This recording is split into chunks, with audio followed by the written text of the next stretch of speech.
My name's Mr. Anthony Isbell.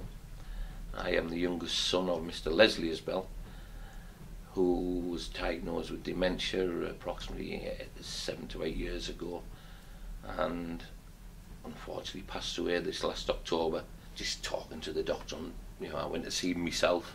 He explained that it would be this and early signs of dementia, and he wasn't bad enough for any.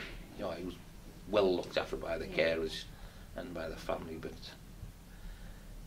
that was it. There was no easy something to read or learn about this and this, what could happen. And after he fell and broke his hip, he seemed to go downhill rapidly from there.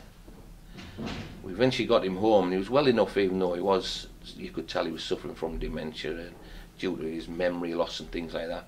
But we had carers looking after him for approximately 2.5 years at home and family, and he was fine, but then he just deteriorated to a point where the hard decision was to be made basically by the three brothers. My eldest, who worked away, was informed, and we had to do something because I was getting phone calls during the night, and he was leaving the pans on at home. He was getting out of his chair when he couldn't really walk, and he was leaving pans on, and then all sorts of things like that.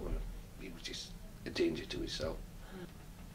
Last year, September, October time, he got a very bad infection, and they was really struggling to treat him. He was absolutely yellow, and again we were taken aside, and they weren't going to really treat him because of his age and his condition. And it was horrendous to see, and he was thrashing around.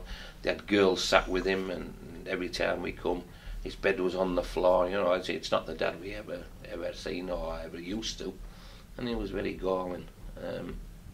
It was then really that we were requested that would it be possible to go try some different treatments or whatever things with him, and that's how we come home Saturday, because the effect that they had on him, on the care, the different approach to it was startling.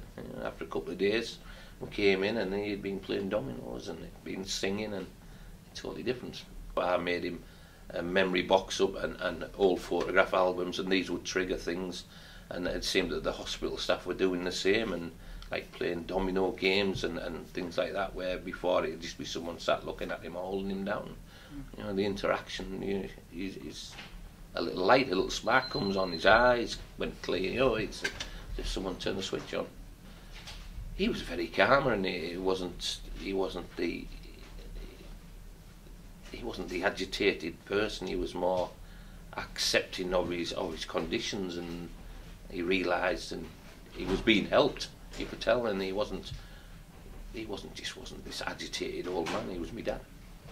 People with dementia are just a patient as I am. I was treated here myself numerous times, and my dad is just the same as me, but he just needs a different approach and different care, and more highly trained staff who realise it, not just a nurse or from what I could see, trainee just sat with him and all, and go sit down, Mr. Isbell, someone to actually interact with him. There should be a far easier set of pointers for families of a broader explanation of this. Dementia isn't just a disease, it's a myriad of different things in a person's brain, as far as I can see. No two are the same, and nobody's given any pointers of how to cope with it.